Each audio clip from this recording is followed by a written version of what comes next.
problem in the balancing. Okay, Michael, good morning, sir. Good to talk to you, sir. Good morning. Thank you. Yes, sir. Okay, Mike, couple of things. Number one, you were director of DSS at around the time President Jonathan was in power. And we had frequently these protests, but they never degenerated.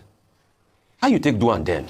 And they were very peaceful, that DSS didn't need to harass us and all of that. You remember Ojota, where this country was shut down for the first 12 days in January? Nobody, except for that case of Demola Yayabata, which was an overzealous police officer, which was punished. Everything went smoothly. I'm sure you people too gathered there. How not they do and then? Oga Michael. Rufai. Oga Michael. Okay. Oh, yeah.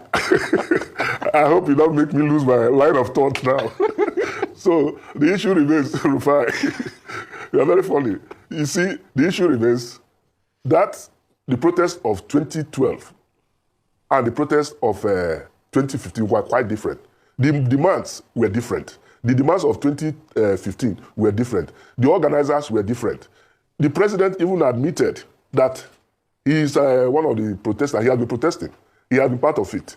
Now, in the 2015, the EndSARS protest, that was majorly organized by the youths. And if you recall, that at the beginning of that protest, they were peaceful until it was interjected by other interest groups. This might not come from government.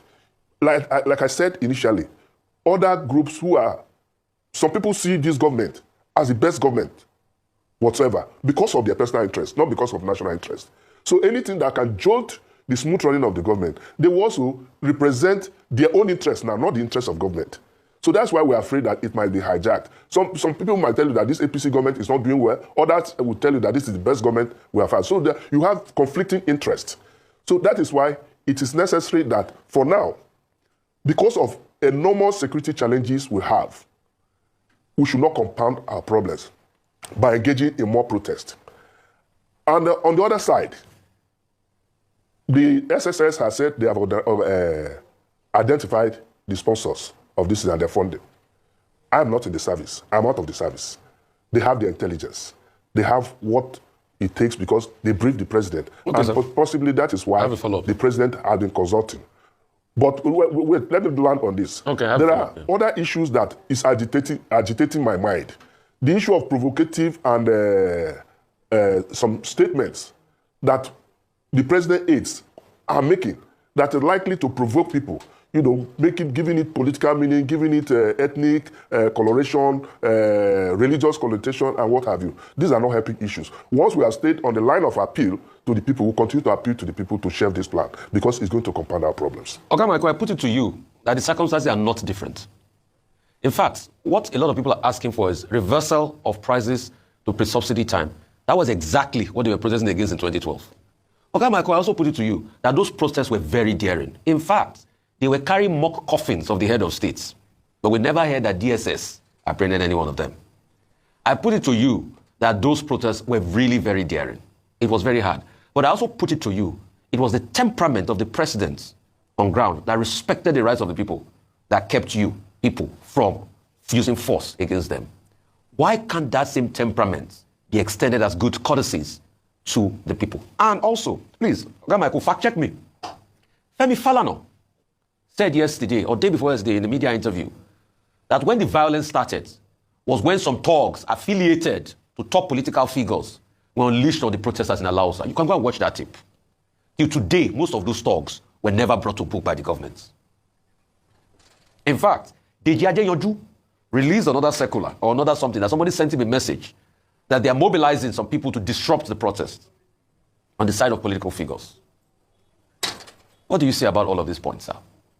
Okay, Michael. Well, Rufai, all these things you are putting to me, the circumstances, I agree with you, are the same, 2012 and the present one, because they are asking for an end to bad governance, subsidy, and the rest of them. But again, if you look at 2015, that one didn't turn violent. The 2012 didn't turn violent. One, because of the body language of the sitting president then. He allowed everything to go.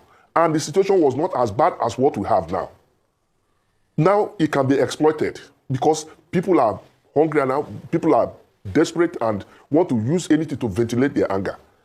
And that is why the president is saying, or the government is not saying, people should not protest, but that it should not turn violent.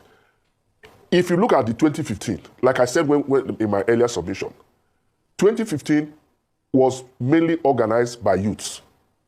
And the demands were quite different, which was why it turned violent. The protest was aimed particularly against police brutality. You recall how it started from Delta State, and they were talking of police, and they say end SARS. Not only that, as they were talking of end SARS, they were maximum force used to suppress the riots. Not protest this time, the riots, because it had degenerated from protest to riots.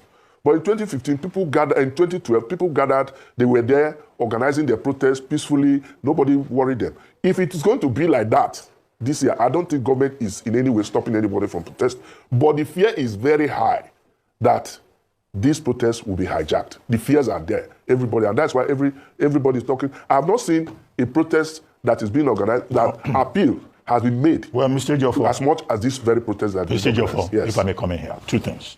What the security agencies have done is to assess what is called the threat level. And their conclusion is that the protest is likely to be hijacked. They are not saying do not protest, but they say it's likely to be hijacked. And if it is hijacked, they will do their job. Right? Okay, it's part of their function to assess threat level. But the second part is that do they have the capacity to contain the same threat level that they are defining? Because if anything happens, we hope they will not come back, or we will not hear stories about failure of intelligence, and that intelligence failed. In this case, intelligence cannot fail, because this is a crisis that is already foretold, if it happens. Or is it the case that, as some people are suggesting, that all the security agencies are so hyperactive as an opportunity to ask for funds, additional funds, so that they will say they need money to check the protests in case it happens. And even if it doesn't happen, at least they won't have to return the money. You have been there. You know how it works. But it's not the security agency. It's not the security agency that's organizing the protest, so they shouldn't be. But if there are emergencies like this, government has to provide funds for it. Now, you talked about the protest. Of course, it's true. We cannot run away from it. There are logistics. In operations like this, they must be funded. If we all agree that it will not degenerate to violence, the police, all the security agencies are there to protect the protesters.